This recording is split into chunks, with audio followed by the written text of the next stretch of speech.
సర్దాపూర్లో మెప్మా ఆధ్వర్యంలో ఈరోజు వడ్ల కొనుగోలు కేంద్రం ప్రారంభం చేయడం జరిగింది.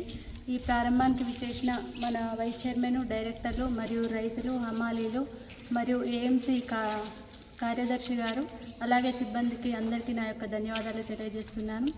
ముందటిలాగే మనకి 23-20 బోనస్తో 23-20 మద్దతు ధరతో పాటు 500 బోనస్ కూడా ముందు ఎలా ప్రకటించారో ఇప్పుడు కూడా అలాగే అమల్లో ఉంటుంది.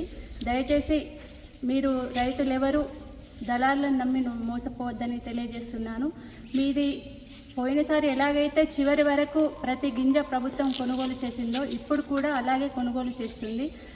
వరిధాన్యమైన కొనుగోలు జరిగిన తర్వాత 3 నుండి 5 రోజుల లోపలే అకౌంట్లో డబ్బులు జమ చేయడం జరిగింది. కాబట్టి రైతులందరూ గమనించగలరు. ఈ కార్యక్రమానికి విచ్చేసిన ప్రతి ఒక్కరికి ధన్యవాదాలు. మరియు ఈ వేదికగా తెలియజేస్తున్నాను ఏమంటే, కొన్ని విలీన గ్రామాల్లో ఈసారి నూతనంగా ఐకేపీ ద్వారా కొనుగోలు కేంద్రాలు స్టార్ట్ చేయడం జరుగుతుంది. దయచేసి రైతులందరూ గమనించాలి.